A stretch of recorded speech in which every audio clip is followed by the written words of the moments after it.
berdasarkan data yang dirilis oleh pemerintah Provinsi DKI Jakarta, penurunan permukaan tanah rata-rata terjadi di ibu kota 5 hingga 10 cm per tahun. Ada 3 faktor utama yang kemudian menyebabkan fenomena ini. Pertama adalah terkait dengan eksploitasi air tanah yang tidak terkontrol. Kedua, terkait dengan pembangunan gedung bertingkat. Dan yang ketiga adalah masifnya permukiman-permukiman baru yang semakin menambah beban bagi tanah di ibu kota. Wilayah Jakarta Utara menjadi wilayah dengan penurunan permukaan tanah paling signifikan dan menjadi wilayah yang paling berpotensi terdampak fenomena ini.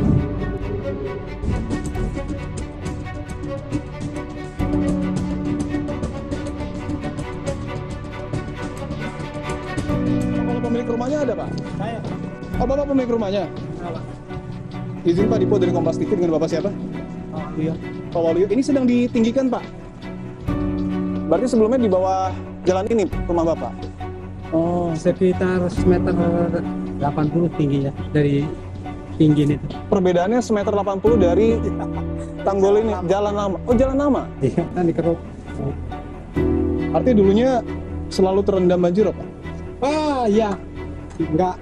Pokoknya salah ada air pasang ya terendam. Tapi ini ditinggikan pakai dana pribadi atau? Enggak, kalau ini ya pribadi yang dalam. Ini pribadi? Iya, iya.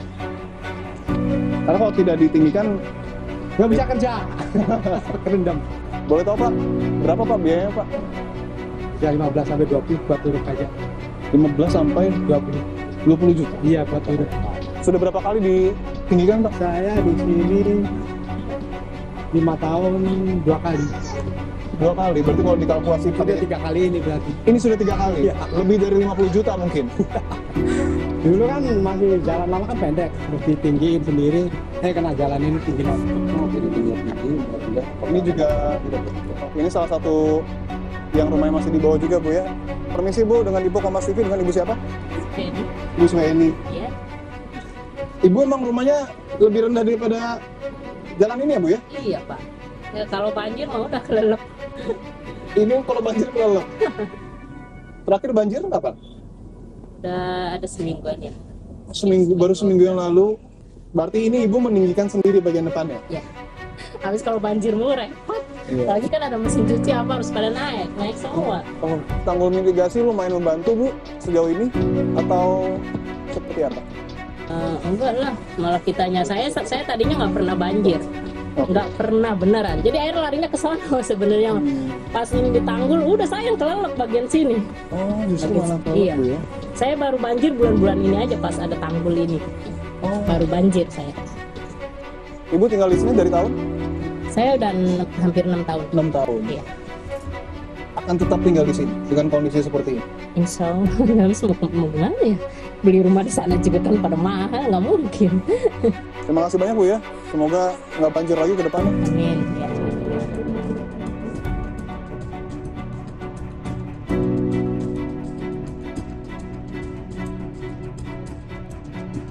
Setelah saya berada di wilayah perbatasan Jakarta Utara, saya akan tunjukkan satu tugu yang begitu menggambarkan betapa ekstrimnya, betapa masifnya penurunan tanah di ibu kota DKI Jakarta. Saya akan tunjukkan. Ada tulisan di bagian paling atas, permukaan tanah di Jakarta Utara tahun 1974. Apa maknanya? Saya akan tanyakan kepada Pak Yayat Supriyatna, Iya. pengamat tata kota Universitas Trisakti. Iya. Terima kasih Pak Yayat untuk waktunya. Saya ingin langsung bahas Pak. Ini Ini ya. bagian paling atas, Iya. tulisannya permukaan tanah Jakarta Utara tahun 1974. Maknanya apa? Nah, ini adalah saksi tentang penurunan permukaan tanah di Jakarta. Jadi kalau ditanyakan, wah ini Pak tingginya hampir 4,5 meter. 4,5 meter. 4,5 meter. Artinya aja di tahun 74 muka tanah Jakarta posisinya masih tidak terlalu jauh dengan laut gitu ya. Saya ingin tegaskan, artinya itu adalah ketinggian tanah di tahun 1974. Ya, Jauh di atas kepala di kita. atas kepala kita. Betapa kondisi tanah kita sudah turun hampir lebih 4,5 meter dibandingkan tahun 74. Ini di Jakarta Utara, ini di Jakarta Barat, dan ini di Jakarta Timur. Dan ini hari ini kita di sini. Penurunan tanah itu apakah kemudian hanya dipengaruhi oleh satu faktor, eksploitasi air tanah, atau mungkin pembangunan yang masif juga turut mempengaruhi itu, Pak? Ya, pengambilan secara berlebihan itu akan mempengaruhi